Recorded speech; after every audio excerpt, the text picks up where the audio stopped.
Well, it's interesting. Have we started? Yeah, I think this is Joan Osborne, everybody. We just went right in. Come to where I'm things from. were Yeah. running. I love that, though. Ehud and I talk about this all the time, how to open these things up, and this is my preferred we way. Started without you guys. But we've Sorry. never on Come to Where I'm From talk about cloning before, and you brought that up, so that's an interesting subject. Go, yeah. Because, and also I've been gotten some research on you, and I know that you want to do a rock musical maybe one day, or you thought about that. Yeah. But it could be interesting to make a rock musical about cloning, where one day you meet yourself in a strange bathroom. Absolutely. Like, because that's another whole conspiracy theory. Like, I sometimes read YouTube comments, and somebody's like, there was the one about, a lot of people think the new Dave Chappelle is a clone of the old. Really? That's a big one. Like, because he came back muscly and all this, really? He worked out a little bit, whatever. and so he's a clone, I guess. But if he was a clone of it, like, doesn't a clone have to be like an infant and a child and grow? So the clone of Dave Chappelle would be like 3 years old, Yeah, that's one of the conspiracy theories I don't really go in for. I'm not there yet. Yeah. I like thinking about potentially it being flat Earth and moon landing is suspect, to say the least. I think that's kind of it's at least suspect.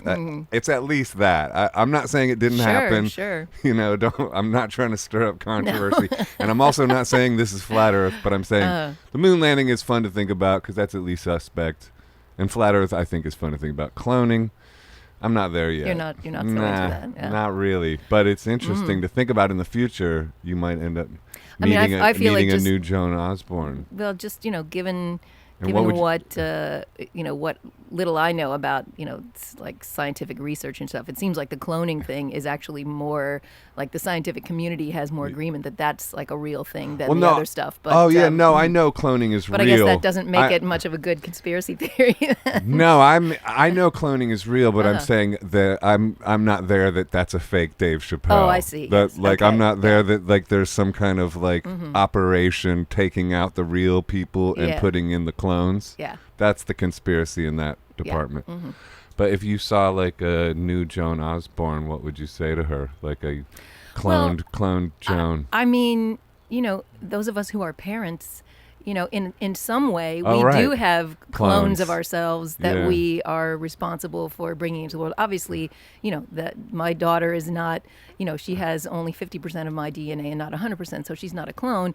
But there are many, many ways in which she is like me. Right. And it's funny because there's so many things that I would want to that I do want to tell her and that I try to tell her. But she's 14 now, so she's just like. What's that like? No, she's got no interest in what you say, in what I say or what I do or who I am, and I know that, like, intellectually, I know that is what she's supposed to be doing right now, is reaching beyond the family unit and becoming a more independent person and beginning to find her own way as an individual in the world. And I know all of that's a healthy thing. Yeah, individuation. But it totally fucking sucks. Really, it's hard for you. So hard. It's always hard as a parent. It where is. You want to instill all this wisdom and knowledge and like. But your kid's still My kid's young. 8 and I still try to do that to her. But that it takes with her still, right? But so she's in the teenage realm. It's different. It depends. I mean, my girl has always been a little bit like, "Oh, really? I think I know better than you, Mom." She's that's been her personality since she's been a kid. Yeah. But this is a new sort of level of that. Why is it so painful? Because you want to be friends and she's not there anymore? Or? Well, I wouldn't say friends. I mean, obviously you want to have you want to be close to this person. And, this is a person who, when they were small, just looked at you like with all this love. It's not even the power thing, but just with all this love in their eyes. Right. And, little children, when they love you, it's like no other. It's like an explosion. It's crazy. My sister has a little boy now, and he loves his Auntie Gigi. And when we spend time, I'm Auntie Gigi. Nice. So when we spend time together, it's just like kaboom. Right. And he's like climbing up in my lap, and he wants to run and do this, and he wants to do that, and every second he's focused on, is she watching me? And I want to do this, and so you come from that, place of just that connection and that beauty of that, the power of that love. And then it just sort of, as the kids get older, they become a little bit more independent, and they care a little bit less about what you think, and they're not less focused on you. And then you get to a point where they're just like, literally slamming the door in your face. So it's that's wild. it hurts. What can you say? As much as you might understand it intellectually, and as much as you might be like, all right, this is what she needs to be doing for herself, and I should be an unselfish person to not need more than this. Of course it's gonna, of course it's a drag. Yeah. So, And you came from a large family, like I did, 6 siblings, right? Yeah, like, I've got 5 siblings. There's 6 of us. Oh, 5 siblings. Yeah, I was included you in the number. Where okay. Where are you in the mix of that? I'm the second. I have one older brother. One older brother, and then how many sisters and brothers? 2 sisters, and I've got 2 sisters and 3 brothers. So we're 3 and 3. Wow. Yeah. So what was that like? It was cool. I grew up in Kentucky, and Kentucky. And we lived in a pretty small town, and a place where everybody kind of knew each other, and you didn't lock your doors at night, and we could go off running in the woods during, like, in the summertime. We would just leave the house in the morning and come back in the night, and in the evening for dinner, and Right. that was kind of, nobody was necessarily watching over us all the time, at least after we got to a certain age. So it was a much different childhood than for example, the one that my daughter's having, where she's growing up in New York City and in Brooklyn. And it's a much more, like, you just have to know where she is and what she's doing at all times. And you have to, if you're not actually there with your hands on her, like when she was little, then you gotta really, you have to keep tabs, and it's just a different thing. So me growing up, there was a lot of freedom and a lot of connection to the outdoors. And I would go off in the woods and build little forts and have conversations with the birds, and just it was a different kind of a thing. And I also liked being part of this little group of my siblings. A gang. A little bit of a gang. Of course, where our ages we're all spread out. But I think because I was the oldest girl, I helped my mom do a lot of things, and I was kind of like mom junior, and got some, like, more respect maybe than other kids in my family. So I think I was sort of had a little bit of a privileged position. And when you're a little kid, those kind of different political relationships between siblings they're huge. Huge. So, and in the neighborhood, y'all must have run things because there was so many of you, right? Yeah, we well, it was funny because people would come up to us, like adults would be like, "Well, I know you're an Osborne. Which one are you?" We all look very much alike, but we were just, my parents just kept popping them out one after the others. They were just, well, I know you belong to that gang over there, but I don't know which one you are. Was there troublemakers in the gang, or were you guys all good kids? A little bit. I was not a troublemaker, but I have my 2 younger brothers. They actually would, with their friends, would just be all over the neighborhood, and they, there's a famous story of them, like, throwing a lit firecracker into an open window of a police car, on Halloween, because they were out doing crazy stuff on Halloween, and they, for some reason, they thought this was a fun thing to do, and then the car stops and the lights go on, and the policemen jump out and they're scattering and trying to escape. It's a fun thing to hear about. Like, I would never in a million years have have thought that was a good idea or had the courage to do that. I lit a dumpster on fire once in Ohio. That's where I grew up, and it was same as you described. Like, we ran around all day and into the night, into like early evening, and then went home.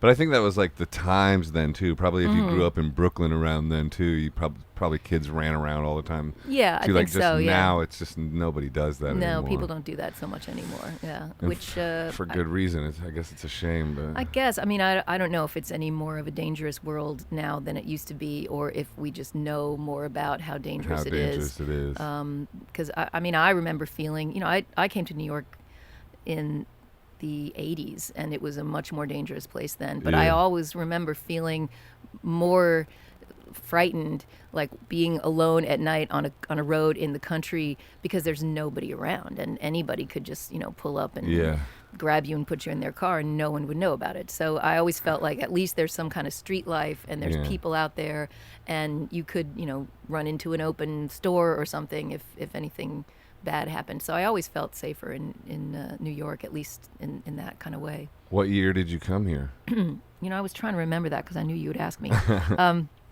It was like Mid 80s, 84, I think. Right when Van 84. Halen put out 1984. Sorry, that's my references. Van Halen. That was the first rock show that I ever went to see Really? when I was 16. Was Van Halen. One of Yeah, our questions yeah. is Sammy Hagar versus David Lee Roth. Well, I mean, I think that's a tough one because I've It is. I've run Sammy's into grown on David me. Lee Roth over the years. Yeah. And he's, I mean, maybe I shouldn't say this, but he's, he doesn't necessarily have it all together. So I mean, maybe he does now. Sorry, David, if you're listening. But Shout out to David Lee Roth. yeah, but I've certainly seen him in situations where you're like, oh God, that guy's really got to get it together. But despite that, I feel like the imprint of seeing early him Van Halen. jump up and do the splits I know. and all that kind of stuff. I was like, I got to give him some respect for that. So I think Yeah. I have to go with David Lee Roth. Yeah. I Yeah. guess me too. Yeah, all right. But I like current Sammy Hagar. I follow him. I Sammy's follow great, him on man. Instagram, Yeah. and I'm always like, "Damn, Sammy looks good." I've already said that on Yeah. this podcast. I don't want to like Sammy fanboy out too Well, much. I got to sing with him because I was when I was singing with the Dead, he would come around because he was friends with Mickey Hart, or probably still is, and he would come around. So I got to hang out with him a little bit when we were doing those Dead shows and sing That's with him a little crazy bit. that you said. and, I wanted to talk to you about that touring with the yeah, Dead. That's everyone amazing. does want to talk about that. Yeah. That's amazing. Yeah, Yeah. it was fucking cool. Yeah, Yeah. it was. Yeah, I feel like Chris Farley on Saturday Night Live. That's cool, right? Like, tell me, tell me about that. That's my interview style. Yeah, That's really cool. Tell me about that. That's amazing. that could be your psychotherapist style too. Yeah. So How tell did me that about phone call go? Yeah. The Oh vo- yeah. Or, yeah. How'd you get that? Well, I had a booking agent at the time. They're lucky to have you, by the way, in my opinion. Well, thank you. Yeah. Thanks. They didn't seem to think so after the first year. Oh, is that 'cause they- right? They didn't Did you invite get- me back Did again. you get? Okay. You got But shit canned or? No, I mean not like Not shit fired, canned, but just but not like not re-invited. re-invited. But then they didn't they didn't really invite any of the other people back again. Yeah, So maybe I it was like a from that rotation. same year. So I started to feel like, oh, it's like at first I took it really personally and I got Uh-huh. upset. But then I saw that it wasn't the same people who had done it the summer that I had done it. Oh, okay. And so I was like, oh, maybe this is just how they do it. Best not to take things personally. The 4 agreements. I you know that know, one? I know it's know. easier said than done. It's so easy, but It's hard. It I is know. hard. It's hard. Don't make but it's assumptions. so important. But it's so important. Don't take things personally. Yeah. Always try your best. Be impeccable with your word. Those are the 4. I definitely remember those, and I remember reading those. And Yeah. It's those are definitely words to live by. And it's funny because I find that like you would think like I'm in my 50s now, and you would think that at this point in your life, Yeah. like stuff stuff would just sort of roll off your back, and it wouldn't bother you the way it did when you were younger. Mm-hmm. Sometimes stuff really bothers me just as bad as it did Yeah. when I was like in my 20s or something, Yeah, and me too. and Uh-huh. I'm like, wow, this Yeah. is just never going to end, is it? So Yeah. I better get it together to figure out Yeah. how to handle this better. And it's Yeah. it's a struggle, but, Sometimes but I'm like, that is true. I'm yeah. still in a high school drama. Really? Okay. Is my whole life going to be a high school drama? Yeah, but you you know. got like I know you for a long time, and Yeah. you definitely have grown as a person, Yeah, and your a whole lot. spiritual quest. I mean, I'm sure you talk about it a lot, and Yeah. and that's it's not a big secret, but Yeah. that to me is like really I really admire that the way Thank that you. you've Appreciate just gone you've instead of running away from stuff, you've tunneled deeper in Tunneled and deeper, really yeah. are bringing back some gold, I think, which Thank is cool. you. Yeah. Thanks for saying that. Sure. I mean, Ahu's trying to not let me talk about Ho'oponopono anymore on this podcast because I've already done it. He's like, don't do that Ho'oponopono thing again. But Well, I instantly want to do that. Like, I uh-huh. love you. I'm sorry. Please forgive me. Thank you. Because, man, when you do get into that upset place, you Yeah. know, I mean, honestly, there's a little bit of drama going on in my life right now. And I went on an 8-mile run before this podcast. God. No, like with Ho'oponopono in my headphones your head, the yeah. whole time Yeah. just to get back to base camp. Yeah. You know, so that's sometimes how hard you have to dig in. Yeah. Even when you think, like, sometimes I think, oh, yeah, I'm yeah, I've really got somewhere. And then all of a sudden life will come and be the like, ego, yeah. you know, it's so and then you're funny, like, yeah. oh, you know, and then, but the difference between me then or me now is that now when I'm upset, it's an alarm bell of like, bro, you got to take responsibility. This is a reflection of you. You know, at least those things kick in, and then I go and handle it in that way of like, okay, I'm going to go on a real long run. I'm going to put this meditation in my headphones, and I'm just going to like talk myself down with effective tools. Yeah, you have the tools to deal with and it. that's And great. So it's like... Instead of diving deeper into the drama and like creating more drama and reacting to somebody and going, well, you know, fuck you or this, that, or the other, you know, like...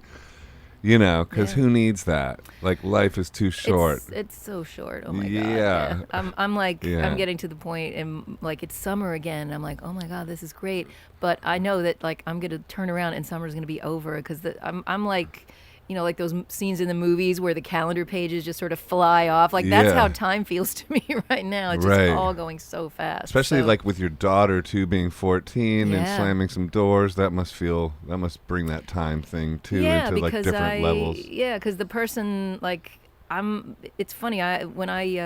Sometimes I would have to go away when she was younger for like a couple weeks to do some gigs and then come back, and you know my mom would come up from Kentucky to stay with her, and I'd realize that the image that I had of her in my head was of her like, you know, like I had this image of her in my head that wasn't who she really was. That was her as a little bit younger. So when I would come home, I would be like, oh my gosh, she's different. She's changed.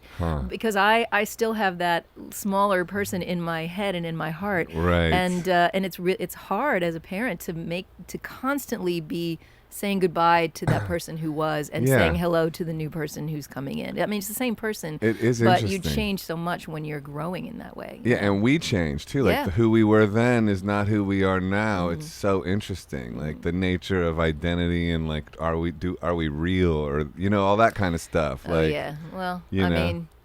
Nobody knows anything. Nobody knows about anything. That. Yeah. I'm an agnostic, and I understand that there's a lot that I don't understand. So. Yeah.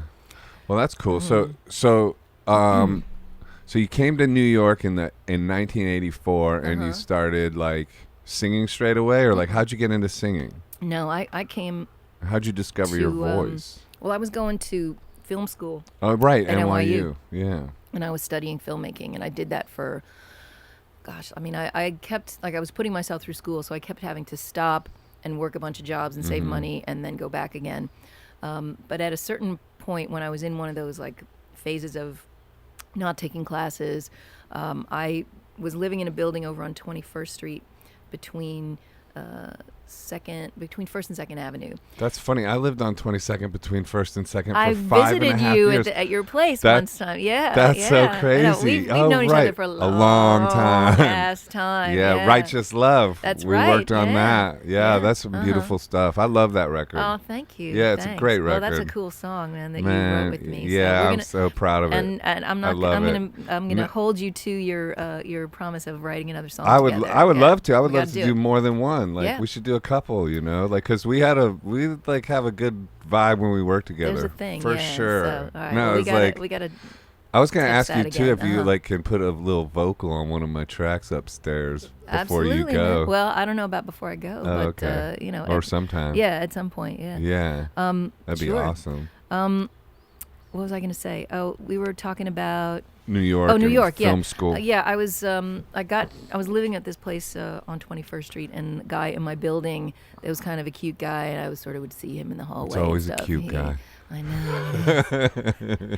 And he asked me to go out for a drink with him, and so we went to the first place that there was, which was this blues bar on the corner of 21st and 2nd Avenue. It's not there anymore, but it was called the Abilene Cafe. Right. And we went in there, and it was kind of late at night, and the band had finished playing, but there was a guy playing piano just kind of for himself and the handful of people that were still in this place. And the guy who had asked me to come out for a drink with him dared me to go up and sing a song with the piano player, and I was like, okay, I'll do it. You know, I was trying to like be cool for this guy or whatever. Impress the guy. And you know, because I sang when I was a kid, but I hadn't done it in years. And so I went over and talked to the piano player, and we, talked about what we were going to do, and we both knew the song "God Bless the Child," that Billie Holiday song, and so I sang that, and there's a handful of people in the bar, and they were all like, yay, yay, yay, and but the piano player was like, well, we have, that was pretty good. We have a open mic night here every Tuesday night, so why don't you come back and sign up and do it again?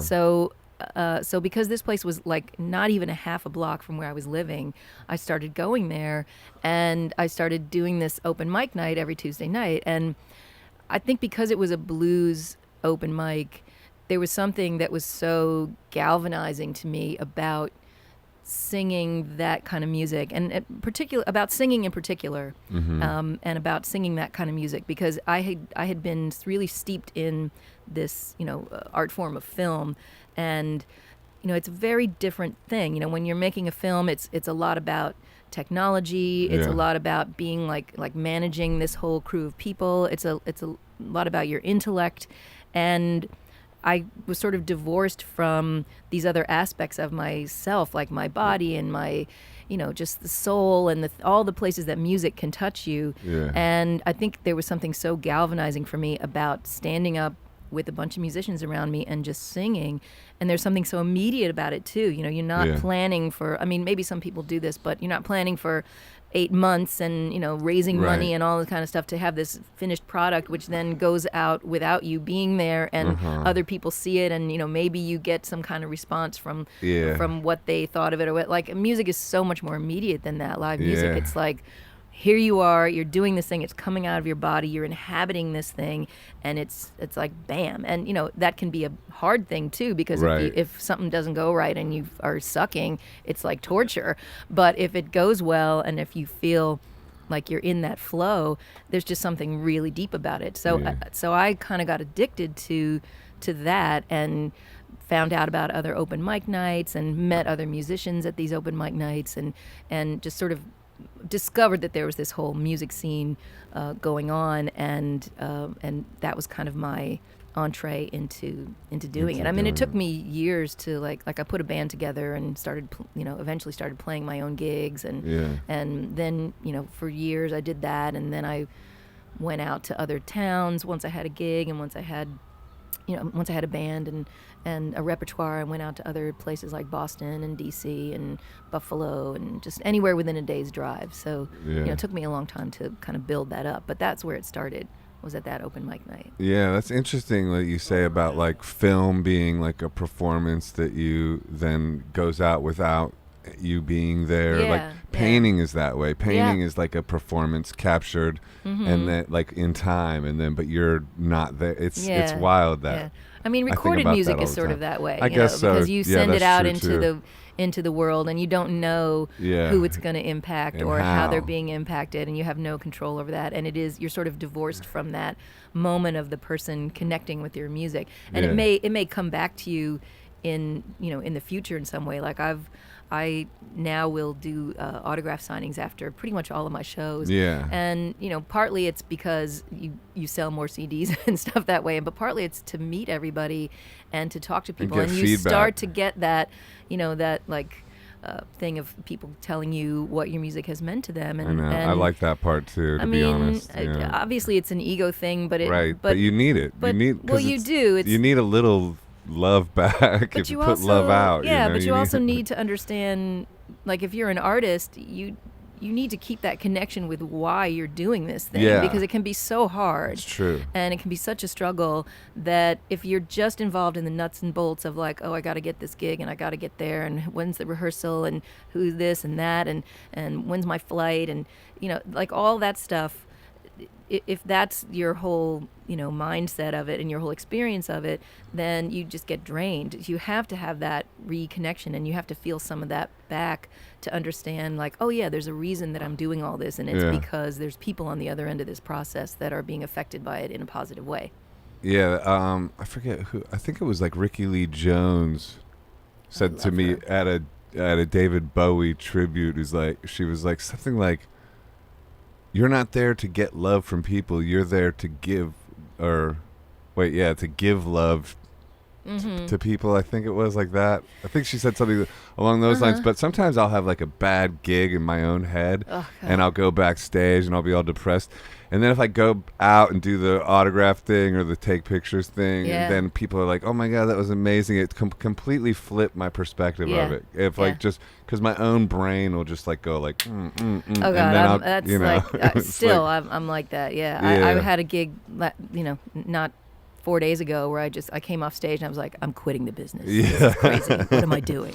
Right. And then I went out and met people, and it would just, like you say, it completely flipped it. Like they saw moments, like it wasn't a perfect show, and the mistakes that I made or whatever I couldn't make happen up there were really, really weighing on me. But then, when you do that, you disregard the places where you do connect, and that's what they were focusing on. So I was able to kind of temper that feeling with their response to it and their love. Yeah. But how much are you touring lately? Are you touring a lot, or? Yeah. I mean, that's how I make my living and pay for my daughter's school and all of it. So I still work a lot. I don't go out like I used to, where I'm like, okay, I'm booking a tour and I'm going to be gone for 3 months on tour and then I'm home for a while. Like I go out for 6 days and then I'm home for 4 days and then I go out for 3 days and then I'm home for a week, and then it's very patchy in that way. But it's pretty continuous. It like is that. continuous. Yeah. I got bills to pay. Is it all billing stuff right now? No, it's that's the most recent record that we put out. So some of the shows that we do are Songs of Bob Dylan shows, but there's also promoters who want more just like a Joan Osborne show, so we do those as well. And we're getting very close to finishing a new record, which is all original material. That's which great. is one of the things I want to talk to you about. Yeah, I would love there's well that's what we're here for. But when I'd love for you to like listen to some of the stuff that I'm kind of stuck on and put your head around it and see if you can help guide me, because you guys, Joe's freaking brilliant. So Thank you. You all know that, yeah. Thank you. I forget who I spoke to someone who's recording with you. I don't know. Hey, who's changing the subject right away?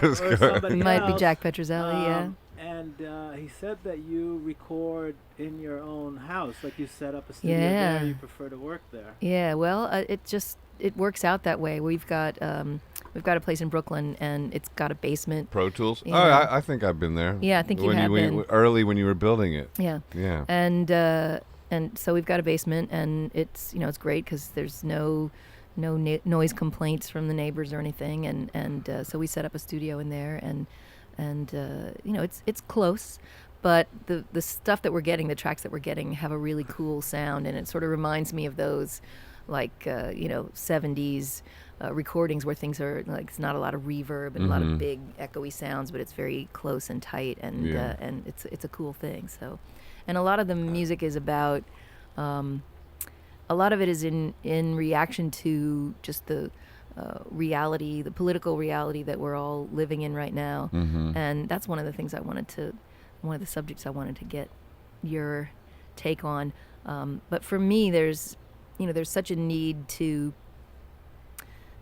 renew myself through just the joy of making music, and to have music that is joyful to play, and so I can re-energize myself, because trying to be, trying to confront the reality of what's happening and try to be a parent and try to think about, well, what kind of world is my daughter going to inherit, and what can I do to make it better, and all of these things, it can weigh on you. So I need to use music to reinvigorate myself, and to have, and also to kind of express a hope about a brighter future. Not that you don't acknowledge that there's a lot of work to be done in order to create that, but if you can't visualize that brighter future, then I think it's harder to manifest it. I totally agree. I think like people are getting addicted to despair too much lately, and it's like it's like, easy to do. It is easy to do, especially I feel like the media prods us towards that too, though.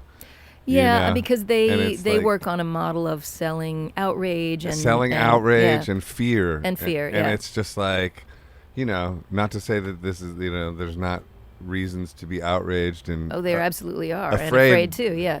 But we got to kind of have a balance.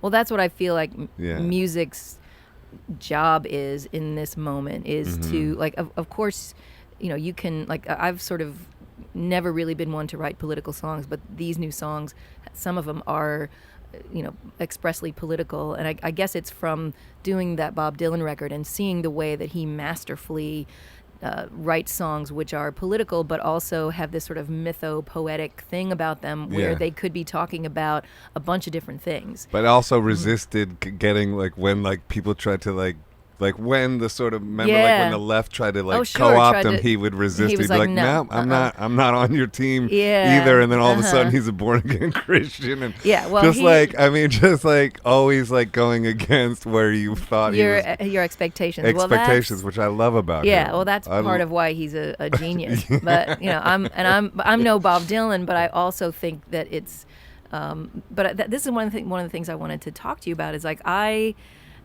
just for me, I feel like there's a place for political music in this moment, but I know that other people and other artists are like, well, you know, that's okay for some people, but then other people are more about trying to create almost like an alternate reality and not an escape, but like an alternate vision of life and of being a human and not being so focused on you know, the time that you're living in, but having this other thing, which is just sort of I don't know, just an acknowledgement of a general humanity that doesn't have to do with a particular, you know, time that you're living in or situation or whatever. So I don't know, do you find that that's something that you think about? Like, should I write about, you know, the current events that are happening in the world today, or should I just do my own thing, which doesn't necessarily, which isn't necessarily impacted by that? Yeah. And like, is that part of your thought process when you write? I follow inspiration. Yeah. Like if I get freaked out by something, then,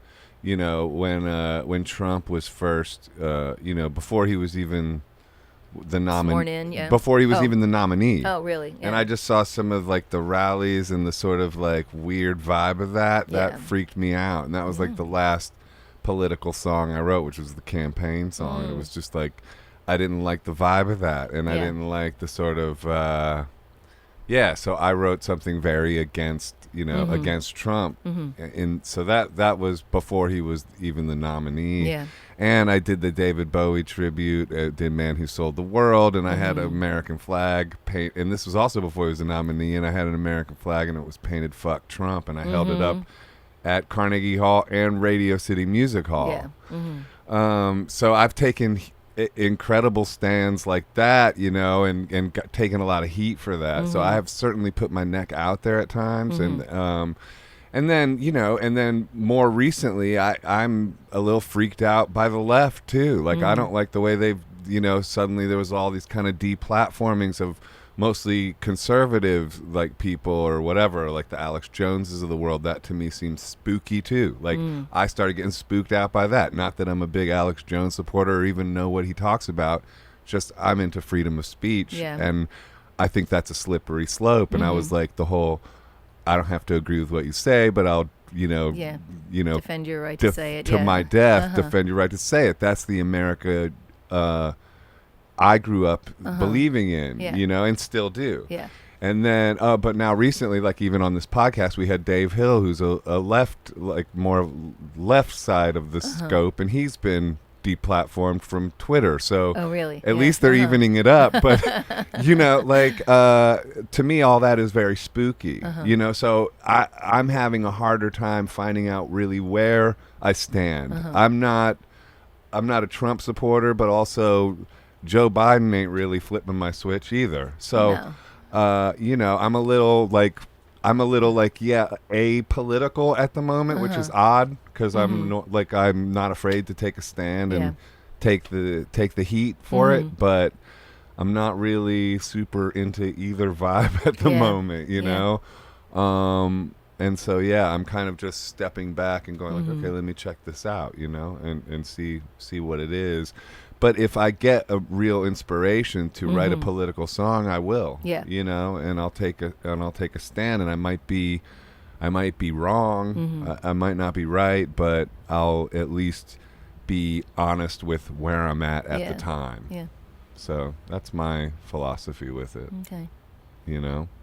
And outside of that, I think music's place is more powerful than even politics, and I think like it can be a healing balm, and I'm kind of more into like trying to mend all the sides together right now, because I do think there's too much hatred going back and forth. Absolutely, and I think this potential civil war, I feel like the media is spurning it on to a degree. I mean, I think if you're talking about how the media represents the different sides of this issue, I have a perspective about it, because I used to be a clinic escort at Planned Parenthood decades ago, and I'm staunchly pro-choice and have been for a long time, and have done a lot of work with Planned Parenthood. But the thing that I saw when I was like, just at the street level, at the very basic level, was that the fight itself was something that there was something self-perpetuating about it. There was something how each group looked at the other group as the other and the enemy that really that sort of turned me off. Like at a certain point, I was like, if this is really about helping women, and if this is really about doing something for women and for babies, then this fight, it certainly you want to be able to participate in the political process to help pressure the lawmakers into doing the right thing, and that is an important thing. But it seemed to me like people on both sides were bringing this personal like anger and hatred into the fight, which had nothing to do with the issue at hand, and had more to do with just whatever in us needs to, whatever like weird, tribal, hardwired thing is in us, where we need to hate somebody. I know. And we need to be upset with somebody who's doing the wrong thing, because that makes us feel better about doing the right thing. Right. And I just see that writ so large in the world today. That's what I'm talking about. Yeah. And I'm pro-choice, and I think what I see is that what's going on right now is with Alabama and Missouri and all these other states passing these bans. It's absurd, but it's also something that's been in the planning stages for decades. The people who are anti-choice have been planning this for a long time, and they've been they're very well funded, they're very well organized. It's not just something that the media drummed up to sort of be like, oh hey, check this out, so you can all here's some red meat for you guys to fight over. That is the way that things get covered. But I just on found this particular it odd issue, the timing of it, because the narrative on abortion 6 months ago was late term. Remember, like New York passed like some wild stuff about like super late term. I'm pro-choice as well, by the way, just to be clear. But I also think like there's a point where it's maybe like. Are you talking about a point where a fetus is viable outside the woman's womb, and that would then be a point. That would be a point for me. Okay. Where is the that would be like a point for me, like where it gets, there's a certain point where to me there is life there and soul there, and it's like and if that's what you believe, then I think you would also have to say that there needs to be some kind of a support system for if this woman does not want to carry this fetus to term for whatever reason. I feel like that's not my business, and it's not the state's business. But if that is her choice, and if this fetus actually is viable, then there needs to be some kind of there needs to be a hospital where you can take that baby and put it in the NICU, and there needs to be funding for that, and there needs to be a system in place I totally where agree with if the state's business is to say yes, we are responsible for this life, then the infrastructure has to be there in order to support it. And that's one of the things that I get confused by of the whole right to life movement and the whole anti-choice movement. Is it all just seems to be like, okay, these are choices that the state's going to make, but we're taking zero responsibility for it, and that I think is that's where the logic eludes me. I agree with that. Absolutely. What do you think about that though, in terms of like once there's the fetus is viable outside of the womb or whatever, like I think if you are going to say that yes, the state has an interest in keeping that person alive, who cannot survive outside of the mother's womb without all this intense technological, I mean, I've seen babies in a NICU and that's an intense thing. It's possible to do, but if that's what you are saying is that the state has a right to tell if the state has a responsibility for that life that the woman no longer wants to or is able to carry, then there needs to be something in place in order to take care of that life. And if we're not willing to do that, like I'm willing to, if that's where you want to go, I'm willing to have some of my tax dollars go for that. And I'm willing, if there's going to be a place for that infant to be adopted into a healthy family or to be raised in some kind of way where they're, it just seems like then I'm willing to do that. It just seems like once the baby is born, the people who are anti-choice don't want to take any responsibility for it and want to put all of that load, all of that burden on not even the father, but just the mother. And that is, to me, that's oppression. I mean, I agree with that. But do you have like a moral, like does it make you queasy morally in terms of just the baby's life? Does it make me queasy morally? In terms of the baby's life, no, because I think I think the baby does not have an independent existence outside of, the body of this woman who is a person. Right. And so I think if you are going to say that it's a baby yet until it's born and then it's a baby. I mean, if like at, 36 weeks or something, if that baby is able to survive outside of the womb, and if there's a place for that person to go and to be raised and to be kept alive until they can function out in the world, then I say yes, and let's do it. And I'd be willing to have my tax dollars go to that. And by the way, just to be clear, because I know this is a crazy combustible topic we're talking on. I'm talking about very late in the day pregnancies. I have to say that's what I'm talking about. This is something this is a narrative that is promoted by the anti-choice people. The late-term abortion. I think they're extremely rare. It's not like a woman, will be like, oh, I'm 2 weeks from my due date and I'm getting cold feet. I just don't want to do this, and then she decides to have the baby terminated. That's not something that happens. That is a narrative that's promoted by anti-choice people, again, to shame and blame women for taking for these decisions that they make. So I think that when an abortion happens in a late term, it is almost 100% for a medically necessary reason in order to save the life of the mother. Well, in that case too, I'm for that. Like to be clear, I just want to be very clear about all that stuff. It's just I feel like even the fact that someone like you who you're paying attention, but it's not like a big focus of yours. Right. That's what you're getting from the media, is that it's either a late-term abortion, what a crazy idea. Like that's something that a very well-funded, very powerful, very active anti-choice community has put into the media and has put into your head, so that somebody like you will be like, oh, this kind of sounds weird to me. Well, I don't know what I think about this.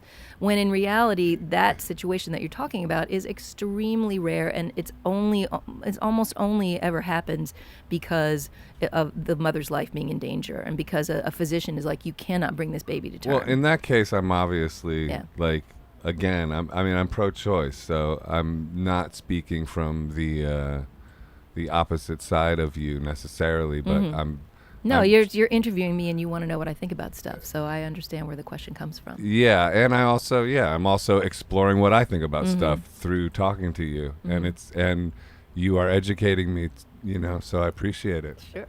Yeah, no, for real. Because, I hadn't really thought about that. But, we're all subject to media's manipulation. And absolutely. Maybe this late-term abortion controversy I think it's partially got to me a little bit. Yeah, I guess so. Yeah. Anyway. Fake news. Well, what do you think, Ehud? Well, it's funny you should ask, Joseph.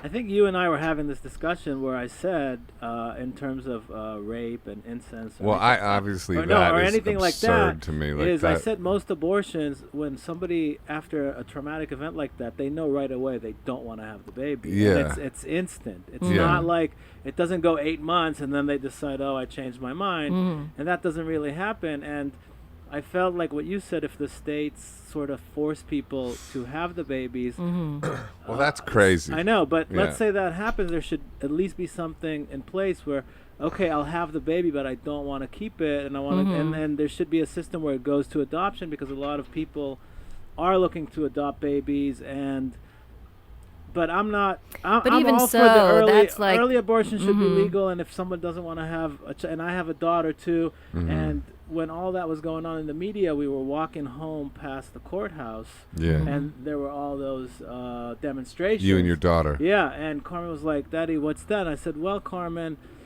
and I tried to explain to an 8-year-old. I said, "Those people out there, they're demonstrating and fighting for your rights." And I sort of tried to explain to her, and not going into too much details, what they're talking about. And then when I went home, Suzette was like, "You did what?" She was like, "You went to talk to her about abortions and that." And I said, "Well, I feel it's an important topic, and she needs to know." And if if an 8-year-old asks a question of, you have her to explain dad, it then to her. you need to be able to frame that in such a way that she's going to have some kind of understanding of it. I mean, hey, that's parenting, man. They ask you shit that you have no idea what to say about. If the woman wants to abort, she should abort, and it's her body and her choice, and it's nobody else's business. That's what I think That's my too. opinion. Yeah. Yeah, I agree. And even to say that the woman should be you can just give the baby up for adoption. That's that's from the perspective of somebody who's never been pregnant and given birth in their life. It's not. I mean, that's like It's not. But, yeah. Anyway. Next topic. Yeah. Let's. Yeah, Let's this talk is about a the heavy Grateful topic. Dead. Yeah. Wow. I mean, I'm really kind of for the But government it's, staying out of our lives to a degree, you know. I mean, what do you think about that? Like that, like. I mean, I believe in bodily autonomy for all people. I don't think people should be able to, be that you can't tell somebody what to do inside their own body, and there's no restrictions for men. No. Right. That's the other part of it. That's part of why it's oppression, is that it's just about women being solely responsible for this thing, which they were not solely responsible for making happen in the first place. So, but anyhow. The nature of life. Yeah. It's wild. Man, it's a rough subject though. It is. I think because I understand also, like, I understand the fact that, like, the pro-lifers, a lot of them really just think it's a baby, so, like, I get it from their perspective, which is like, so it's like, I just wish people would be less sort of angsty about debating it, but I guess, I don't know. But they're saying it's a baby, but they're not saying it's a baby, but don't worry, we'll help you when it comes, and we'll take care of it, and we'll give you money, and we'll make sure it goes to college, and all this thing that, like, a 14-year-old cannot. Like, my one rule before having a child was, if I don't have the money, I will not have a kid, because bringing a child into a poor family or a situation where the parents cannot support it is just, it will ruin that child's life. And to force somebody to have a child who cannot support it the minute it's born, you're ruining the baby's life, the mother's life, the family's life. So if you're going to do that, put something in place where, I care about the baby, and I'll also help you take care of it once it's born. Like, don't worry, you're not on your own. Yeah. But they're like, no, you're going to have it, and then it's your problem. Yeah. Okay. That's good. Yeah, that's how I feel. I mean, I have, I grew up in Kentucky, and my family was, a lot of people in my family are still very Catholic, and I have people in my family who are, anti-choice and very, very vocal about it and very active. Right. But but they're, I have an aunt and an uncle, and that's their feeling. But they also have stepped in to help people like within their family, yes, but to help people raise kids who were not equipped to raise kids. Yeah. And so to that extent, I feel like at least they're putting their money where their mouth is, and they're doing something positive instead of just blaming and shaming someone and leaving them out in the cold to deal with the situation that they're being forced to deal with. And I feel like as a society that's just wrong. Because people don't know just what wrong. to do. All right, let's change the subject. Yeah, that's getting too dark. Once you bring Oh up my babies in dumpsters, it's definitely time to change the subject. Yeah. All right, Metallica versus Megadeth. Yeah. What do you think? I don't know much about either right. one. Let's pick an angel card. Oh, okay. This is. This is all going to end up on the cutting room floor. Should it? Do you think it? Wait, do you think it should end up on the cutting room floor? No, I don't think so. I'm just I wonder. I feel like my career is over now because I just even questioned something. Oh, you're going to get a lot of people in it. Well, but we both will.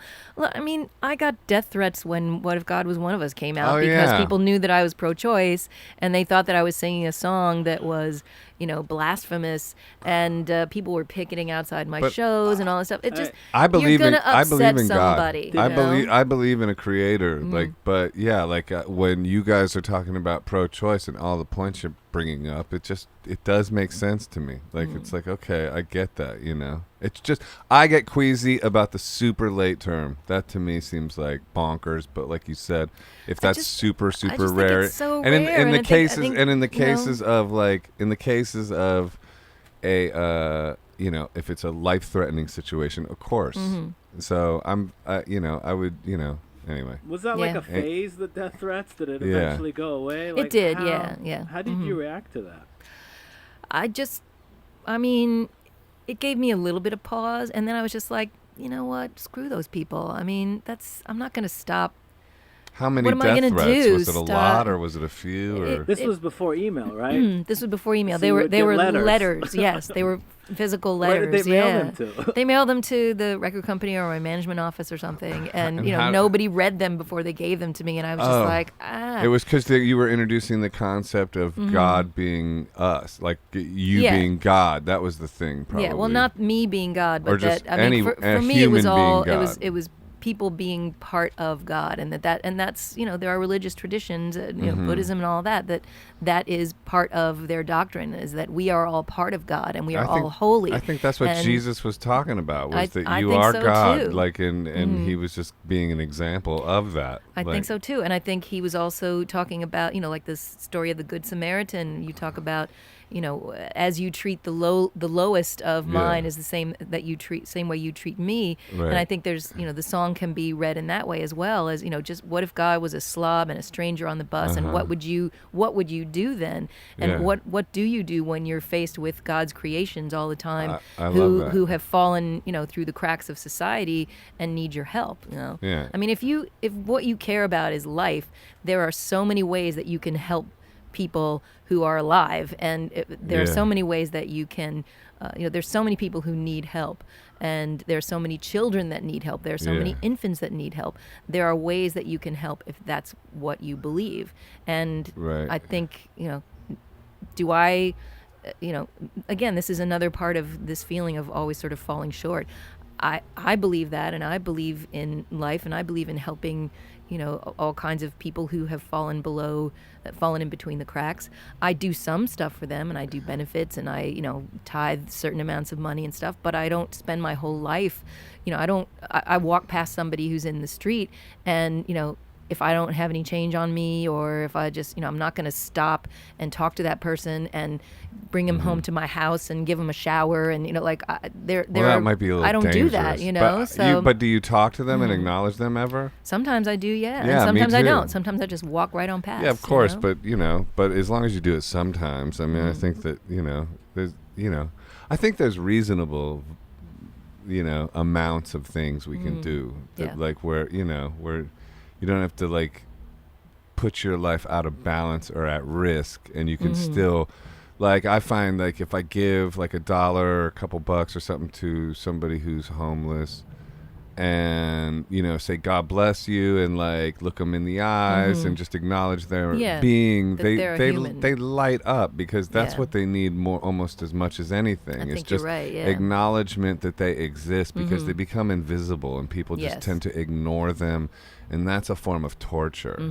And so I find that and that just makes me feel good, like there's this one guy on the street who was like, came up to me at when I was eating at Westville, and I'm like, I don't have money, I didn't, I had no change. I'm like, bro, I don't have change, and he just wouldn't leave. And then the next day I saw him on the street, and I had change, and I go, here, I wasn't lying yesterday.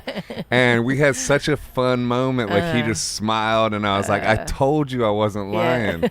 And then just to even rib them a little bit, but that felt so good to do. And I think if people do that kind of thing, but you don't got to invite somebody to your crib to take a shower either. No, but there are people who would say that's what you should do, is open your home to. That's a little dangerous. It's dangerous. I have a kid. I'm not going to do that. I'm not going to be come into my house with my teenage daughter. No, that's not going to happen. I got a nice microphone in my place. You cannot come in my house. Boundaries. I'm learning about those these days. Oh, man. I can't believe our podcast already got canceled, bro. Damn. Can I do a follow-up, Joan? It's like, I was having a great time, and then I invited Joan to my podcast. Episode 5, we're done already. Oh, God. And my career's over. Oh, well. I'm with you, man. I'm going to become a boxer anyway. I got a follow-up for Joan. About one of us. Yeah. So, Eric Bazillion wrote it. Yeah, he did. Yeah. Did he get death threats? Or nobody knew that he wrote it? I don't. People, not everybody knows that I didn't write the song. Thanks. So no, I'm happy to have that out there, because I can't tell you the number of times when people are like, I just wanted to tell you, when you were writing that song, what were you thinking of, and what? And I'm like, dude, I didn't write this song. So it's nice to not have to explain that over and over again. But I don't know. I never asked him. He never brought it up, so I'm assuming that didn't happen to him. No. And you said you were starting to sing on your own, and you had the bands. So from being an unknown, how does that song land in your lap? Well, we were writing songs for the record and doing all this, pre-production and stuff, which took months and months to do. And Eric and Rob Hyman from the band The Hooters, that Philly band, and the producer Rick Chertoff, we were all working together 5 days a week and living in the same house, and so he was there. Well, he was there already, and so it just was like, Eric is one of these kind of people who doesn't he's a very interesting artist, because he doesn't have that filter that most people have of should I say this or not, or am I going to offend somebody or not? Is this stupid or not? Yeah, he's a guy like that. So so ideas just kind of come into his head, and then he just puts them out there. And so at 4:00 in the morning, he woke up with this weird idea of this is a song, and he wrote it in one rush.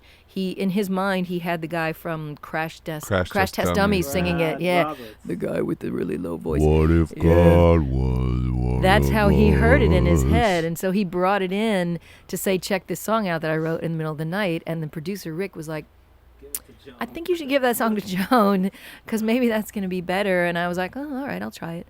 And to me, that moment changed your life then. It did, yeah. I mean, in a way, yeah.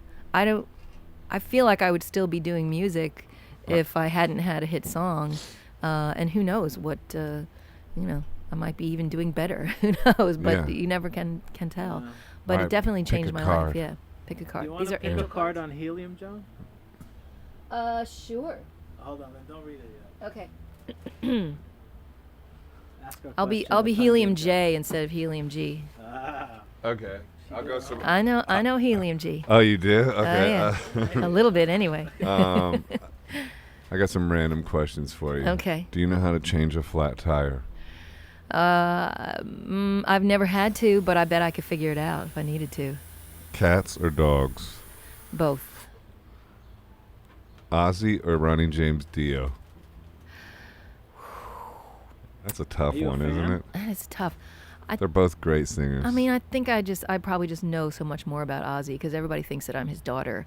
So. Oh, that's so funny. Yeah. Yeah. So I would have to say Ozzy. And what's the most obscure thing about you that people don't know? The most obscure thing about me that people don't know is probably something that no one would even care about, and that's why it's obscure. And I probably don't even remember what it is. Let's see. That's a non-answer so far. Yeah, it is. It is. I've been watching the political coverage, so I know how to not answer a question. Yeah. Okay. You do look a little bit like Kellyanne Conway. What? Take that back. Take that. Take it back. Take that back. Jeez. I do not. She's so much prettier. So much prettier than Kellyanne Conway. I'm going on record with that. Come on, man. Come on, I bro. didn't come here to be abused. I mean, damn. I can get that from my teenage daughter at home. Yeah, exactly. Okay. Through a closed door. I inhale. I'm actually writing a song about her, though. So. Okay. Let's give it a good. And then read the card, and then we interpret it. Light and love. Your purpose is to bring divine healing light and love to this world. I kind of knew that already about myself, I think. Yeah. That's in my best moments, that's what I think, my right livelihood of doing music is. I mean, isn't that what you think? Yeah, definitely. But you have to, no, come on, you have to do it as Helium G. Okay. Yeah. Wait. Hello. Yeah. Light and love. I think the purpose of music is to bring light and love and to also make people question things. Make people question things. Yeah. And question the nature heal of reality. and heal and and question the nature of reality. Okay. Let me pick a card. All right. Go for it. School. The answer that you're seeking involves going to school. I guess Oh, not. boy. Oh I my got that wrong. God. I don't know about this one. Sometimes I think I should go back and finish my college degree because I'm a college dropout. I never went to college. No, there's people who are No. very proud of themselves for never going to college. Like all the tech bros out in Silicon Valley, Yeah. if they never went to college, they Yeah. congratulate themselves on that. I'm not upset that I never went to college. I went. It was a waste of time. Okay. Why was it a waste of time? Because I went. Because I picked a subject that I wasn't really interested in. So for What? 4 years, I was just waiting. Why did you do that? I was under the false impression that I needed a degree in order to get a job later on. So I was like, I see. let me just do geography because it's super easy. And I got a degree without reading a book or going to the library or doing anything. Yeah, And then okay. I Well, just later on, you get out had of it I what you listened put to into my it, parents' dude. Yeah. advice, I would have, went a different route. Saved all that money, yeah.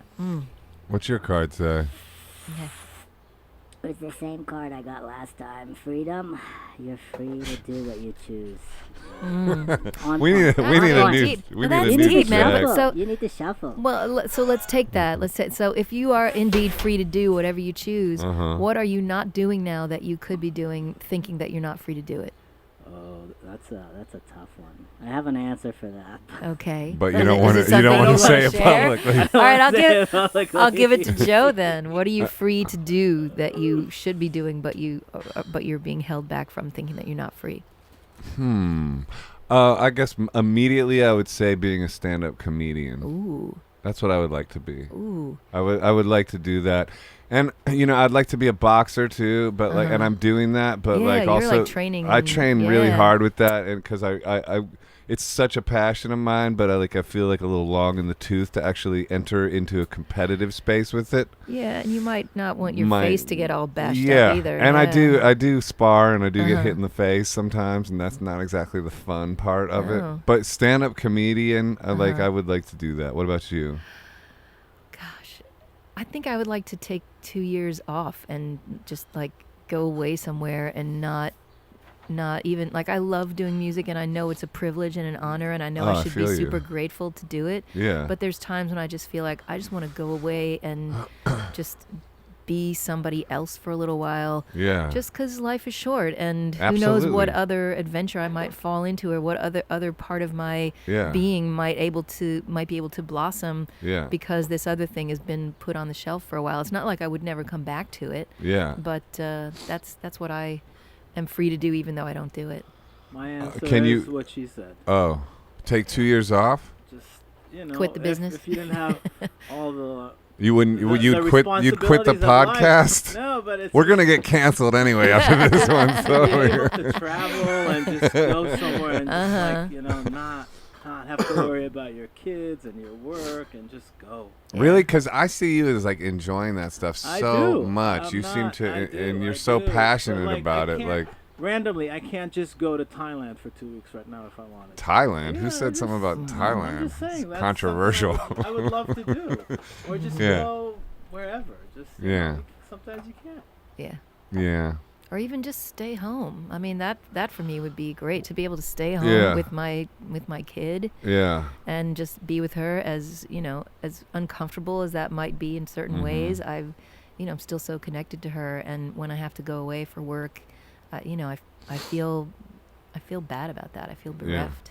I have taken some significant time off of touring, actually, recently. I'm actually getting ready to start touring again in the fall. Well, what did you do with that time off? I mean, I know you're like boxing and getting in super crazy good shape. You're such an inspiration. Like I try to.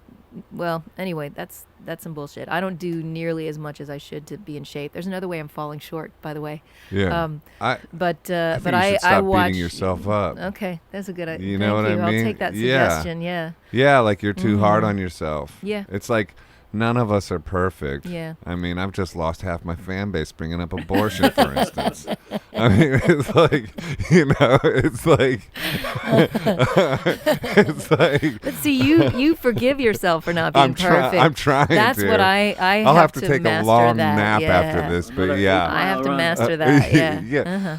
Yeah, but like none of us are perfect, and those kind of like that disparaging thought of yourself in your head isn't helping you bring into that. That's the thing, yeah. That's the other thing with the Ho'oponopono. It can help you if you apply it to yourself as well. It like breaks those old chains, and that allows you to live, from a place of inspiration rather than memory, I mean, and of loving yourself and accepting yourself in the way that someone in your family or someone who loves you would do, and would cut you some slack if you're not perfect. Yeah, like that's the place that I could spend more time in, that self-acceptance and self-forgiving place.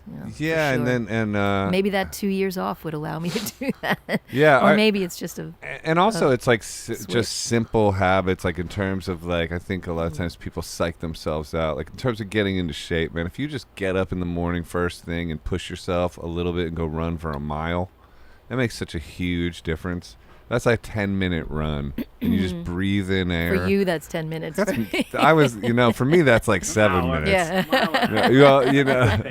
But like you could walk a mile in 11 minutes, or 12 minutes. It's 12 minutes, And I used to be really into hot yoga, and I got up every morning, did hot yoga. Yeah. But then I like tore ligaments in my hips and in my shoulder from doing it too much, and doing it in like, I guess I was pushing myself too hard, and I really messed myself up, and so I've had to leave that behind. But I like swimming. I like biking. Swimming is good. I do those things. I like hiking. Hey, can we sing like Ho'oponopono and clear the energy and see how this works? Show me how to do it. Let's do that. Let's try this. Yeah. And then we'll sing it together and just like. You, I'm sorry. Please forgive me. Thank you. Love you, I'm sorry. Please forgive me, thank you. I love you, I'm sorry. Please forgive me, thank you. I love you, I'm sorry. Please forgive me, thank you. I love you, I'm sorry. Please forgive me, thank you.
beautiful. What else do you know? We'll just cut the whole thing out except that. Just put that on a loop. That was and that nice, could be your wasn't podcast. it? Yeah.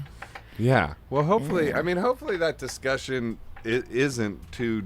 What do you call it? I don't think so. I think it's I'm not okay. afraid of it. No, I think it's. I'm not afraid of it either because no. it's like, these are confusing topics, and obviously the world is, there's many people divided about it, and it's like we're just discussing it and calm down, everybody. I certainly don't have the answers. I'm learning. I'm a student of life, and I'm not claiming to have any answers. I don't know. That's a very humble place to come from. And that's where I'm coming from. And that is. I think there's a lot more room for that in public discourse. Yeah. Because I think that there is this. It's a very egocentric place of. I want to be right. Yeah. I know what's right. Yeah. If you disagree with me, I'm going to tell you you're wrong, and I'm going to hate on you. Right. And that's a very scary thing that's happening in this time. I agree. if we can come from more of a humble place of this is what I believe, and I can see your point, and I see why you feel the way you do, right. and I respect you, even but though I disagree, and even though I fine. disagree, and I might work very hard to try to bring about this thing that I think is important, which is in opposition to what you want. Right. It doesn't mean I have to hate you. Exactly. And it doesn't. And I certainly don't think people should be like putting laws on women's choices about that kind of thing. Just to be finally clear about that. Good. Yeah. No, I was always coming from that place. Yeah. But yeah. No, I understand. So anyway, I just. All right. Pick one of these dragon cards. Okay. It's a beautiful card. Yeah, I like these. And then what do I do? Just read it. We don't need to do helium Okay. because helium's All right. dangerous. Too much of it. Air and water dragon. I'm a Cancer, so I'm a water sign. I'm a grand trine in water sign, somebody told me, which means I'm very emotional. Air and water dragon helps you to connect to higher frequencies. Trust your intuition, develop your psychic abilities, be open to enlightenment, express your inner song.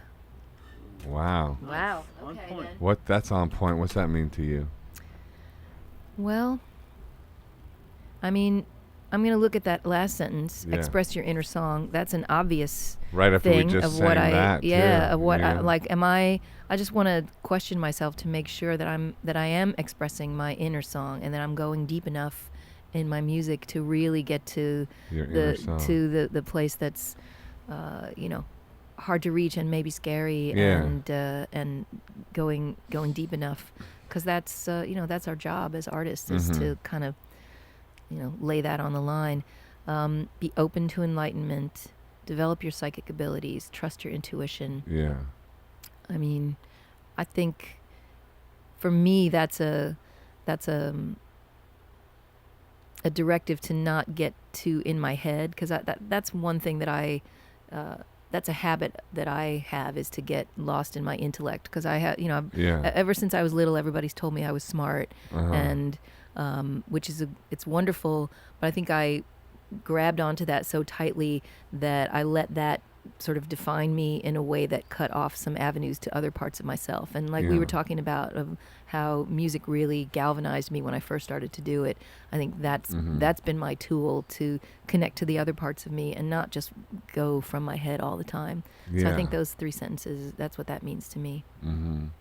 Yeah, because you have like a enormous soul, and it comes through in your voice. It's got this, I feel like you got a magical glass-like quality in your voice. It's like hard to pinpoint what I think about when I hear you sing, but it is this feeling of like this magical glass quality. Cool. Yeah, Thank you. that's Thank the you. texture of it to me. Yeah, Thank you. it's very just you too. Huh. Like I don't hear that in other singers. There's a certain quality that. Well, thanks. Yeah. Thank you. Not to be flattering, but it's true. That's okay. Yeah, because we worked together a lot back in the day. We back did, in the what was it, the 90s? Yeah, even. it was the 90s, with yeah. T-Bone Burnett for a T-Bone, second, and Sing then together or just write together? we wrote, and we were in the studio together. Yeah, we were in the studio. I don't think you're singing on that record. No, but I was playing some instruments, and we were just working. It was like I was super into it. Yeah. And we've sung together doing other things, I would think. I feel like I've sung on some of your stuff, maybe. Yeah, we should Have sing I? together, though. Our voices We sound should. good together. Yeah. Yeah. Well, there we go. I mean, this new record's not quite done, so maybe there's a space for Yeah. that. Well, I on certainly the want record. you to be on my new record. Yeah. Absolutely. I would love to. There's I'd love a to. final song on it I want you to be You're on. so talented, man. So I would love to. that would be really cool. Yeah. Yeah, but that was a crazy time. Yeah. Yeah. Yeah. I was bonkers for Yeah. sure. You were. Yeah. I was a little worried about you. Yeah, you took Uh-huh. care of me, and I appreciate that. And I Yeah. just wanted to say that Oh, too. thank you. Yeah, Thanks. because you helped me out. I remember Yeah. that night in Hollywood. We Uh-huh. were. Yeah, I remember Yeah. that. Yeah, We don't yeah. have to go into details, but Yeah. yeah. Well, I was What year was this? in the 90s. Yeah, in the 90s. Yeah, Yeah, I was really out of my mind. you were I doing w- some dangerous shit. I was doing dangerous chemicals at that point. How did you end up with T-Bone and with Joan? Well, T-Bone brought. I went to T-Bone for help with finishing a record, and T-Bone brought Joe in, and that's how we met. And how did he know you? because he produced my second record, "Come to Where I'm From," So which is the Mhm. name of this This podcast. yeah. So I guess you So- impressed him. I did, yeah. I mean, we got along real well, you know. How was it To his working with first, it's intense and interesting. He's a very interesting character, you know. Very. him? So you immediately said yes and just went. Yeah, of course. Yeah, and also to work with Joan, you know. And Rick Will was the engineer, and yeah. Carla Azar was the Yeah, drummer. Carla's such a good drummer. Yeah. Oh my God, yeah. She plays with Jack White now. And Yeah. And great. then Mitchell Froome ended up. Mitchell Froome ended up coming in and finishing it. coming in and 'cause I finishing had it. a not. Yeah. I did not have a good experience with T-Bone, and Yeah. we parted ways. And Yeah. so I remember. yeah. I remember that day. yeah, There's it wasn't a stories good that thing. go Wasn't both a good ways day. working Yeah. with him. Yeah. Well, he's intense. Yeah, You know. Yeah. Anyway, we can change the subject. Yeah, no, I mean he's done a lot of things that I really respect and stuff, but it just Yeah. didn't. It was didn't. not working, and You've sung with a lot of people over the years. I Yeah. have, yeah. Like I saw you were touring with like the Dixie Chicks. You Yeah. toured with. You did the Lilith Fair when it first Mhm. started. First Lilith Yeah. Fair. How was that? I mean, that was great. I loved it because, you know, when you're on the road, mostly you're just sort of with your own little group of people, and it's like this little bubble that you travel around the world in, and you don't get to connect with other people as much. And if you do a festival, maybe you get to like, you know, say hi backstage to people for 15 minutes or, you know, go see their show, whatever, and then you all go your separate ways. Mm-hmm. But if you're doing one of these touring things like the Lilith Fair, you get to really spend some time with people. And so I got to know like the Indigo Girls, and I got to meet Emmylou Harris, who is one of my all-time heroes. And I got to sing with her. I got to, you know, hang out with her backstage and become friendly with her. Mhm. And, you know, and just, it was great in that way, in just sort of a social way, and being able to connect with other artists. It was really, really meaningful. And then also it was a huge success, and playing in front of really big audiences. And Right. you know, I got to say I love that. You know, I Of like small course. gigs, I like big gigs, and that was really fun. It's fun when it's And, packed, small or big. It's fun when Yeah. it's fun when it's packed. I Yeah. like, you know. Yeah, and also just, you know, from the sort of the feminist angle, it was kind of flying in the face of all these, you know, kind of unspoken rules that the music business had of like, you can't put too many women on the same bill because you won't be able to sell tickets and all that kind of stuff. So Oh, it really really? just sort of exploded all that, and that was gratifying too. Yeah. And also Cheap Trick too. You toured with them. I toured with Cheap Trick a little bit, with the Funk Brothers, the original Motown studio band. Mavis Staples. Mavis Staples, oh my God, I love her so much. She's putting You out a record know, with Ben Harper now. I know. Oh my Who's God. my guy. I love Yeah, Ben. he's great. Yeah. Yeah. I love Mavis so much, and I have to say, to kind of bring it full circle back to one of the things that we were talking about how music can be helpful in this moment. Mavis was such a shining example of including everyone. And she comes out and she does songs which are which have a political vibe to them, like Stop, Hey, What's That Sound, Everybody Look What's Going Round. And some of the stuff that has been written for her by Jeff Tweedy, and some of the stuff from Ben Harper. I saw her recently at the Apollo, and she does these songs, but she's not wagging a finger in anybody's face and saying, you need to do this or that. She's including everyone. She's inviting everyone. She's saying, come with me. We're all going to go together. And it's that gospel thing of, we're all human beings, and we all are in this together, and we can do this together. See, I love that. I'm all for that. That is such a, she does that every night, everywhere she goes, and I was in such awe of that, and I was like, wow, if I can try to do that's power. That is such power, and that is such an important thing to do right now. That's power versus force. Yeah. One is force, and power always is, because I'm reading this book right now called Power. I'm trying to sound smart real quick, but I'm reading this book called Power. Let me chime in. Power versus force. It's just, when you said that, I'm like, oh, that's power.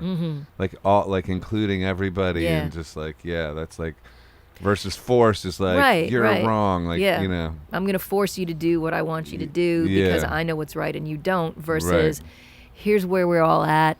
This is what I believe. You can come with me and we can be in this together, and it's going to be great and it's going to be fun, and I love you. That is, if you can use your music to get that message out to this country and this world at this time, that is so important to be able to do. I agree. That's I feel like my new record, this is going right into a self-promotion, but no, but for real though, like I feel like my new record is real positive in that way. Like it's like a lot of real positive songs coming from trauma and stuff like that, and trying to bring that spirit into it.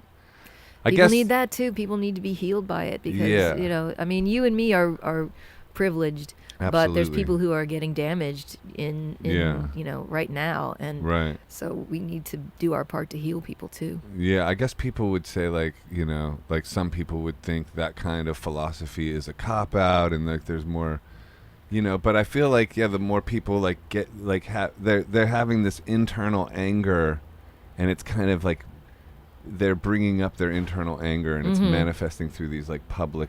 Exactly. Public debates. Exactly. But it's like it feels like sometimes when it gets to be like that sort of vitriolic, it feels to me like it's coming from a unhinged personal space a lot of the times. It's coming from a place of ego instead of a place of wanting to serve. And wanting to help people. Yeah, it really is. Yeah, and when I see that, then I'm always a little bit like, But that doesn't need to put you off from doing, like if you feel like there's work to be done to, support people or organizations or whatever that you believe are doing good work, it doesn't matter that there's some other like loudmouth people who are just using that platform to express their aggression or their ego. You can still be part of it, and you can still help out, because as you say, nobody's perfect, and the people who are being helped probably don't care if it's the loudmouth egotist or if it's the person with the open heart who's helping them. They just want the help. Yeah, you can still be active. Yeah. And you can, yeah. All right, let's see what mine says. What's your card say? Orange Gold Dragon from Arcturus. Opens you to knowledge for the new golden age. Carry the energy of the future. Be a guiding light. That last sentence is very powerful. Be a guiding light. Yeah, be a guiding light. Yeah. Do you know this songwriter Foy Vance? I've heard the name. He's got a song called Guiding Light I think you would love, and he's the real deal. I was doing this show at it was a Mother's Day show at a women's prison upstate New York. Wow. And I was trying to figure out, what am I going to do? What songs are we going to do? And I started scrolling around on the internet of like who else, has performed in prison and what have they done. And I found a video of this guy, Foy Vance, and he has this song Guiding Light. That's so interesting. And I think the chorus is, when I need to get back home, you're my guiding light. That's interesting. And I just thought, wow, what a sentence, what a song to drop in the middle of this group of women it was all the women who had children on the outside. So to say to them, they're trying to, envision a place for themselves outside of these walls. And, it must be that their children are their guiding light to help get them out of this situation and to help do whatever they need to do to, to either serve their time or improve themselves or whatever, to be the kind of person that they want to be for their child. And so that's how I found out about him, was from searching for that. I love that name. Yeah, it's a great name. I think he's an Irish guy or something. So much synchronicity in what you just last said too, because I used to watch The Guiding Light, the soap opera, with my mom. Yeah. Yeah, like, and yeah, Wow. and yeah. Okay. And then you bringing up the What was that woman's like? prison Oh, and I stuff like see, that. yeah. It's just like a lot of heaviness Yeah. right there. Just like Is your mom still around? Yeah, but we're it's a difficult. You guys are estranged. A little bit. I'm a little, sorry about that. Yeah, I'm real sorry about that too. Yeah, so it's like so it's just. Yeah, I find synchronicity in things like that a lot. Just like real quick, like Made you think of her, yeah. Yeah, just that whole sentence, and then like if a sign rolls by on a bus or numbers, this, that, the other. Do you pay attention to things like that? Synchronicity, does that Numbers interest and you? stuff. Just or synchronicity, or yeah. things of that nature, like Sure. the universe speaking to you in other levels and other layers. Do you get secret that? messages. Yeah. And not necessarily in the sense that there is some consciousness trying to communicate directly to me, but that all these things are, we're sort of awash in them all the time, and there are only certain moments when we're tuned in enough to pick up on it. I think, I mean, that's what people say about writing a song, is that the songs are just in the air all the time. And if you get yourself into the right headspace and if you have the right practice, then you can pluck them out of the air and you can be that conduit for the songs. But not everybody either can or wants to or has the time to do it. So yeah, I think the universe is communicating to us all the time. Oh yeah. In so many ways, and if you just want to be open to it, to the degree you're willing to be open to it, to the degree that you're able to be open to it, because it's also how much can you take? How much? It's exactly that. How much can you take? Because it's like it's there, but you just can't handle. You can't handle the truth. You can't handle the truth. You can't handle the universe, man. That's like. I really think. That, I really believe that. Just even that. Like Anyway. Yeah. Joe tells me about that a lot. And I always take it with a grain of sand, but like a grain of salt or sand. I'm a foreigner. I always take it with throwing sand in his face. We were coming back. Me and Joe were coming back from Webster Hall from seeing Empire of the Sun, and we were talking about how we need to make an impression with the podcast. Right. As we're crossing the street, this huge semi-trailer makes the turn, and on the side of it, and if there ever was a sign, huge letters, it says, "Make a big impression." And he looks at me, and I look at him, and I'm like, dude, if there ever there could not be a bigger. The letters. No, it was so extreme. It was like it was over the top comic book. Right. It was like, man, it'd be like if it was in a movie, it would be like that's like bad script. It's too over the top. It was it almost like ran us over, and it really did. Like it was like It was just like yeah, and the more you open yourself up to that, the more it will appear for you, too. And then of course, if you told a shrink about it, they would say that is symptoms of psychosis. Yeah, that you think that the whole universe is about you, and that people are trying or to not even that it's about you. That the universe is. I don't think it's about me. I think it's communicating to all of us, to everyone, all the time. Yeah. Like I don't think I'm special in that regard, at all. Yeah. But I do think it's communicating. That's why. Yeah, but. What's your dragon card? We're all stardust, man. That's what we came from. I got this 3 times in a row. Well, so take a different one then. Well, I'll just say it. Here, I'm taking. I want a different life card too. Take a different card. This is why I like these life cards. Harness the divine feminine power of creation. Oh my God! Oh well, if you got that 3 vision. times, then somebody is trying to tell you something. Okay. I like my new life card. Okay. Protected. Oh. You are safe and supported while you change your career. Oh my God. Thank you. Oh man, I was bummed out until you told me this, brah. Also, I think you could like call whoever you think is. You can call him brah, or whatever. Universe, like, brah. You can call the universe brah. Unibra. Unibra. Wow, that's powerful to me. Like to feel protected. I know. Like somebody is going to make you safe. Wow. I feel protected. I don't. You don't? No. No? No, I feel like I need to protect myself. Really? Yeah. Yeah. Why? I'm not sure. I just feel like well, let me examine that. Let me unpack that a little bit. That it's my job to see that I'm safe and to make the world just the space that I occupy to make sure that I'm safe and that everything's okay, and that there isn't somebody who's looking after me in that way. Right. So you don't pray? No, I don't pray. No. What do you think? Do you think I should? What do you think I would get from that if I did? I do all the time. Yeah. Like it's a big security blanket for me, and I'm willing also to go like, yo, like that whole thing, like, well, you do that because you need that or whatever. It's like, yeah. Okay. Yeah, true. Guilty as charged. I do because this shit is crazy out here, y'all. Yeah. You know, so it's like, it is a security blanket. Wow, but I'd probably be a lot less stressed if it's one I've had since I was a little kid, true. and Wow. I've never lost it. Protected. And just the prayer thing, like using that as a security blanket. Yeah. Regardless of whether you believe in, like it helps In a if you creator, believe. yeah. Obviously, because then like you're having a conversation. Like Yeah. I find, like my days are a conversation with the universe.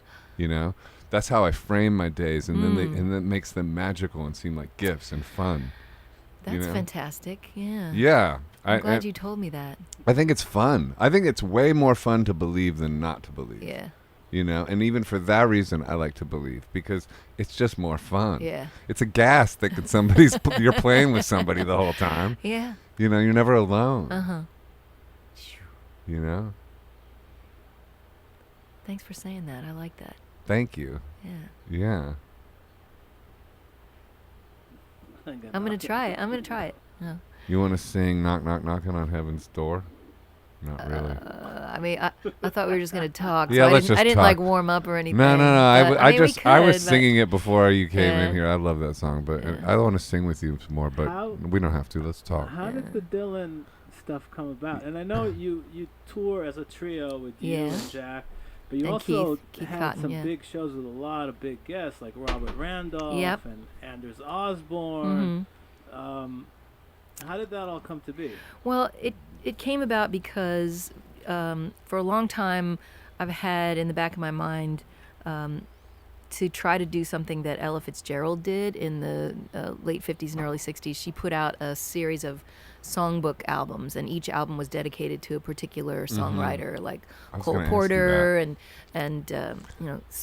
Harold Arlen and all this sort of like American songbook writers, and so I've had this collection of hers for a long time, and I always thought, wouldn't it be cool to kind of do my own version of this and focus on writers that I think are interesting or that I have some sort of synergy with.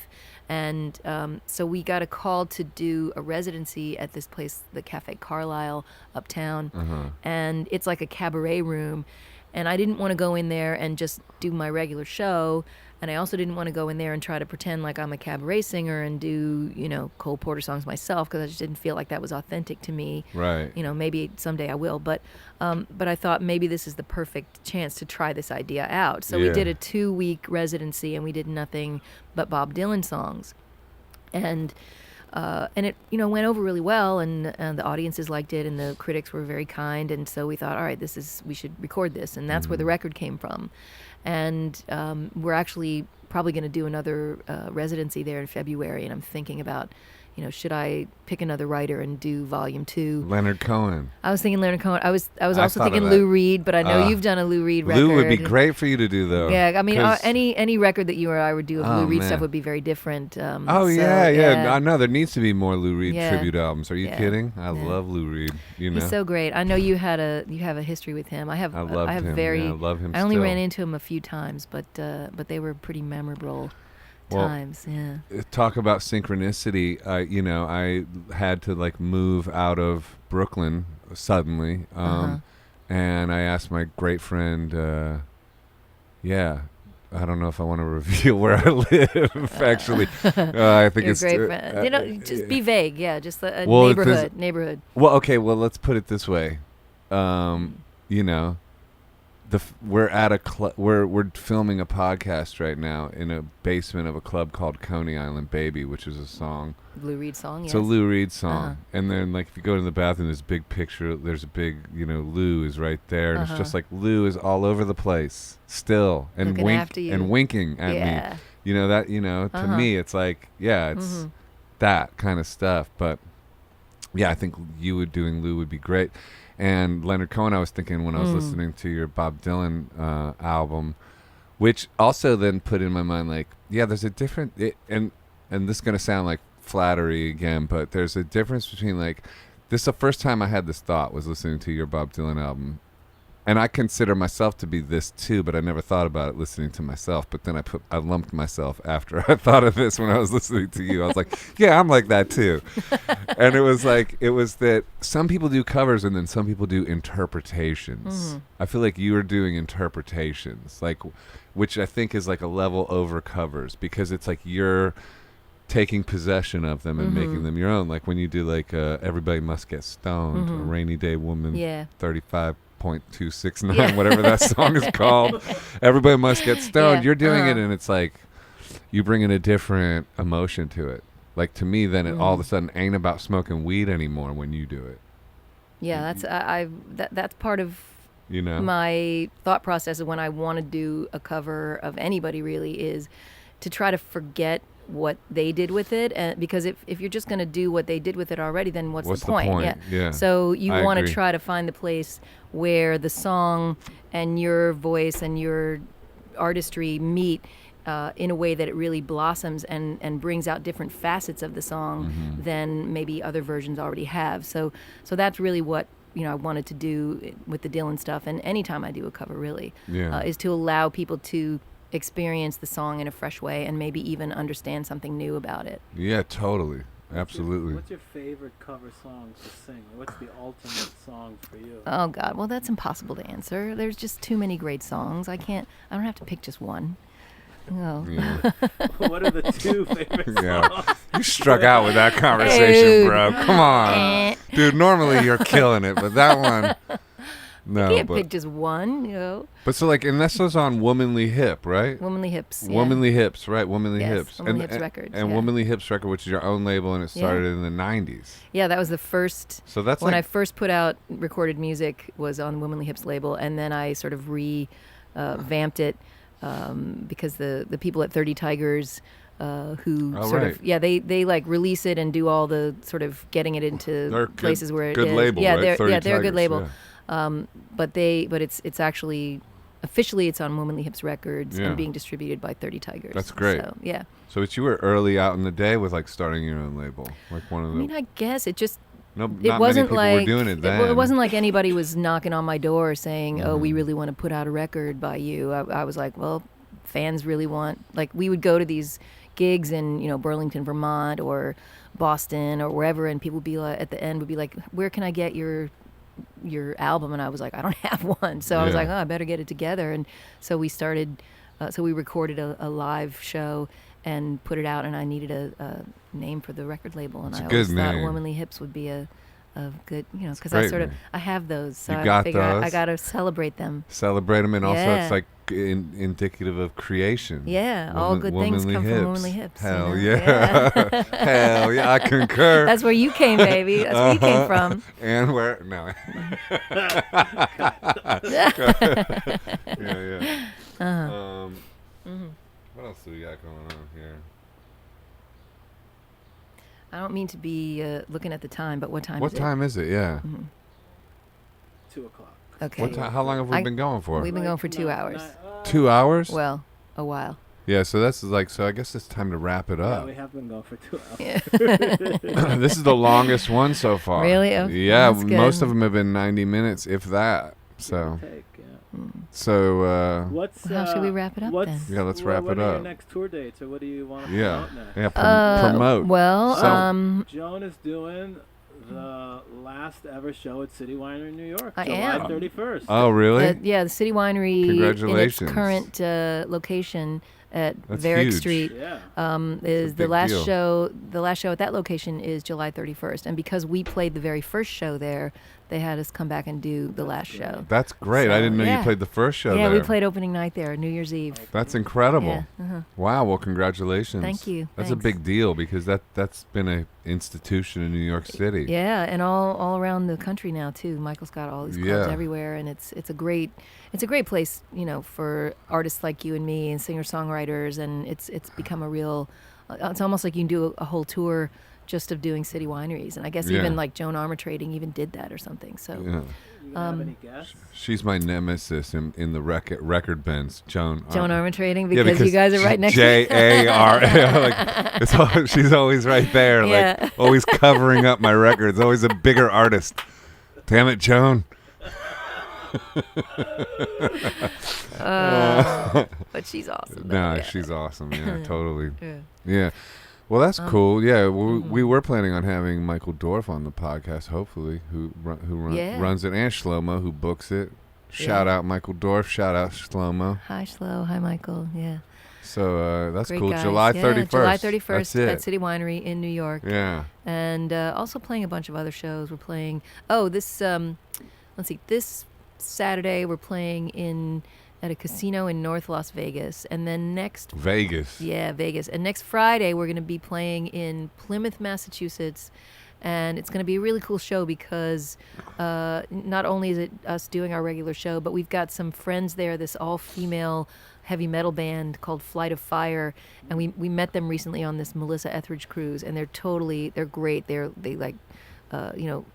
came out of Berklee College of Music, and great players, great women, super rad, and they're going to come and sit in with us on a couple of the songs from the new yet to be released record, so people will get to be able to see us play with an all-female heavy metal band for a couple songs and preview some new stuff from the upcoming record. What's the date of that? Because we don't. When this podcast isn't coming No, out it's like not gonna today. be, Oh, it's not going to be in time. It'll All right, be, never mind then. Yeah. Friday, not next It's- Friday. Oh, okay. So that will have happened last night then. So Oh, you just missed it. dang it. Damn it. Unless Dang you were it. there. Anything coming up after that? I mean, I've got a bunch of gigs. Or just go to have to. JoanOsborne.com. Yeah, just go to JoanOsborne.com. Follow you on and- Instagram. Yeah, follow the Instagram. Follow. At If you don't mind my political views, you can follow me on Twitter. And if you do, then if you don't want to hear my political views, you can follow on Instagram, or just go to the website and put in your email address, and we'll let you know when we're coming to your area, when the new record's coming out, That's anything great. like that. So. Hopefully a collaboration with Joseph Arthur. On Yeah, the album. Yeah. yeah. I got to talk to you about when we can do that. Yeah. The sooner the better for me. Yeah, because I got to get you on this record too. Like, Okay. I'm gonna send you a track this week because we're going to mastering next week. Oh my goodness. Okay. Yeah, it's like almost time. All right. But so thanks all for tuning in. Yeah. Support us on Patreon, which is what? Patreon.com/come to where I'm from. Patreon.com/come to where I'm Subscribe from. on iTunes, Google Play, There you go. Spotify, Boom. Stitcher. Yeah. Is that right? I don't know. Follow me Stitcher, on that's a Instagram podcast. Yeah, at that is okay. Yeah. Joseph_Arthur. Follow Joe on Facebook, Instagram, and That's have it. Have a great day. everyone. Yeah. All right. God bless. Thank you. Bye-bye. Bye. Thanks, Joan.